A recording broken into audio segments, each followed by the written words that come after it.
Hello दोस्तों, भारतीय युद्ध नीति के एक और नए एपिसोड में आप सभी का स्वागत है। S-400 को दुनिया का सबसे capable surface to air missile system माना जाता है। तो भारत इसका सामना कैसे करेगा? एक सिनेरियो जिसमें एक राफेल एक S-400 से भिड़ेगा, ऐसा होना अनरियलिस्टिक है। रियलिस्टिक सिनेरियो में अगर भारत कुछ एयरक्राफ्ट्स के साथ चाइनीज टेरिटरी पे अटैक करता है तो चाइना का integrated air defence system active हो जाएगा, जिसमें शॉर्ट रेंज, मीडियम रेंज और long range surface to air missile systems होंगे।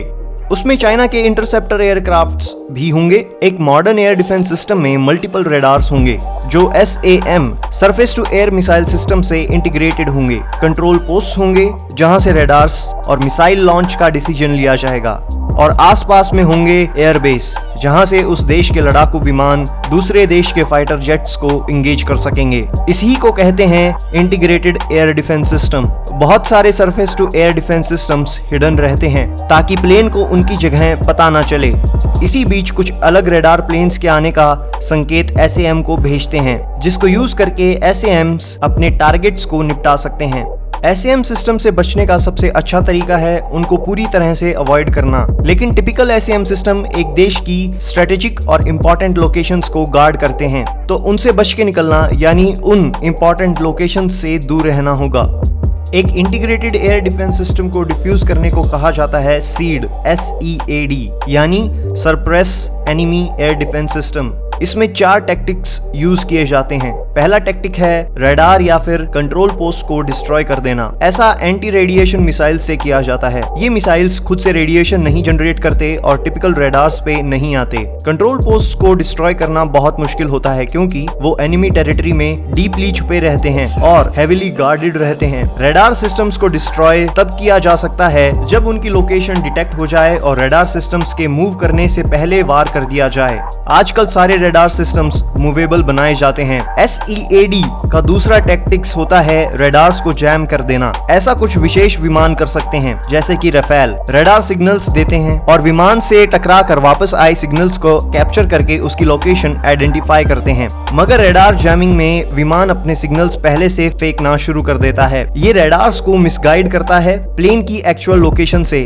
और इस वजह से रेडार्स प्लेन की सही लोकेशन नहीं जान पाते। SEAD का तीसरा टैक्टिक है बेट्स को यूज करना। ये अनमैन्ड फ्लाइंग व्हीकल्स होते हैं या एरोप्लेन शेप के बॉम्ब्स होते हैं। इनको रेडार की रेंज से पहले रेडार की रेंज में फेंका जाता है। इससे एनिमी मिसाइल या विमान समझकर डिफेंडिंग देश काउंटर बैलिस्टिक मिसाइल्स छोड़ता है। इससे डिफेंडिंग देश को बेट में फंसाकर एक्चुअल विमान अंदर घुस सकता है। SEAD का चौथा टैक्टिक है लो फ्लाइंग, जिससे रेडार से बचा जा सके। पहाड़ों के पीछे से उड़ना ताकि रेडार्स कैप्चर ना कर सकें। चाइना के पास 4-6 S-400s हैं, जिसमें कम से कम 3-4 भारत की बॉर्डर पे लगे होंगे। S-400 एक एडवांस्ड एयर डिफेंस सिस्टम है जिसमें SEAD के टैक्टिक्स को हावी नहीं होने दिया जाता। इसको स्पेशली बनाया गया रेडार जैमिंग को काउंटर करने के लिए। इसमें रेडार्स अपनी फ्रीक्वेंसीज बदलते रहते हैं, इसलिए अलग अलग फ्रीक्वेंसी पे जैमिंग नहीं हो सकती। ये बैटल टेस्टेड नहीं है, मगर रशिया इसका क्लेम करता है।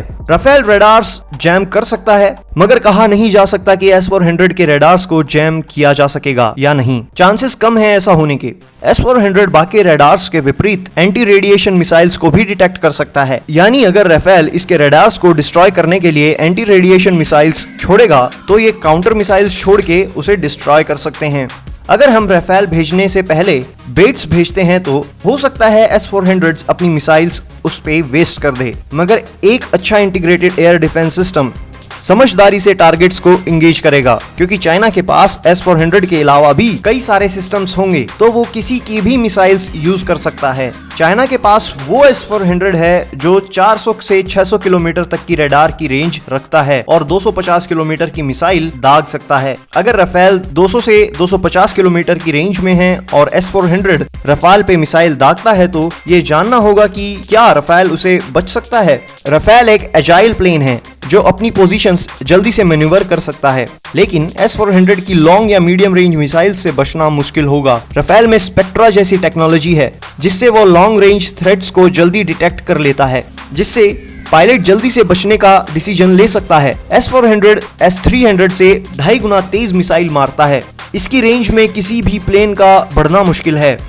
अगर हमने एयर से अटैक किया तो हमें न केवल S-400 से बचना होगा मगर कई छुपे हुए SAMs से बचना होगा। जैसे ही हम दूर से बेट्स भेजेंगे, बहुत चांसेस हैं कि चाइनीज अपने प्लेन्स भी भेज देंगे। इसका मतलब होगा राफेल्स न केवल SAM से लड़ रहे होंगे बल्कि चाइनीज प्लेन से एयर टू एयर लड़ाई भी कर रहे होंगे। चाइनीज प्लेन्स के अगेंस्ट राफेल कैसा लड़ पाएगा, ये हम बाकी वीडियोस में कवर करेंगे।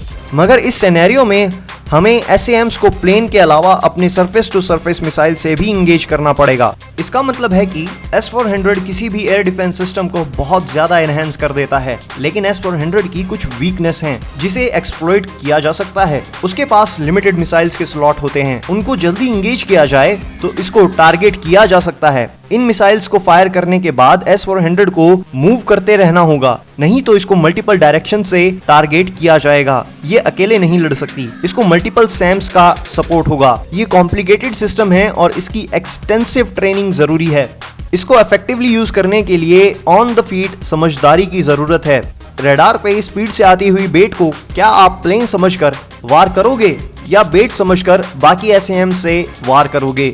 ये डिसीजंस लेने का टाइम कुछ स्प्लिट सेकंड्स का होगा, मगर हर देश ऐसे कई वार सिनेरियोस को प्रैक्टिस करता है। अगर भारत ने कभी चाइना पे अटैक किया तो ये तय है कि S-400 के साथ चाइना का डिफेंस बहुत स्ट्रांग रहेगा।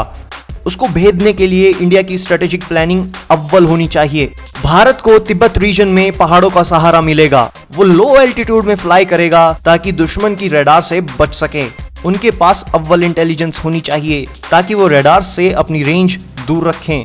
उन्हें बेट्स के थ्रू डिसेप्शन भी करना होगा। भारत को बैटल का एक्सपीरियंस चाइना से काफी ज्यादा है। चाइना की फौज की अपनी वीकनेसेस हैं, तो भारत को थोड़ा एज मिल सकता है, मगर भारत को तैयार रहना होगा अपनी बड़ी हानि के लिए। S-400 और बाकी SAMs को तबाह करने के लिए बहुत सारी सरफेस टू सरफेस मिसाइल्स और एयर टू सरफेस मिसाइल्स का यूज करना होगा। इसके लिए S-400 के करीब जाना भी पड़ सकता है। इसका मतलब है भारत को भी अपने कई प्लेन्स खोने पड़ सकते हैं। ऐसे में भारत की क्रूज मिसाइल्स जैसे ब्रह्मोस का बहुत बड़ा रोल होगा। उस पे हमने अलग से वीडियो बनाई है जिसका लिंक आपको डिस्क्रिप्शन में मिल जाएगा।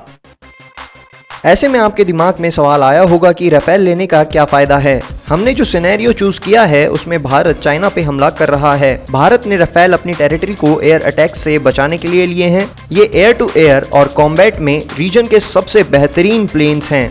भारत की बालाकोट स्ट्राइक्स के लिए भारत को पाकिस्तान में जाके मिसाइल्स दागनी पड़ी। ये रिस्की ऑपरेशन था। राफेल की रेंज इतनी है कि हम अपनी टेरिटरी में रहकर ये कारनामा कर सकते हैं। पाकिस्तान का F-16 हमारे मिग विमान से एडवांस्ड है, तब भी हम मिग से उनका एक F-16 गिरा पाए थे। राफेल आने के बाद पाकिस्तान के पास कोई चांस ही नहीं है। बाकी राफेल की खूबियों पे हमने अलग से वीडियो बनाया है जिसका लिंक आपको डिस्क्रिप्शन में मिल जाएगा।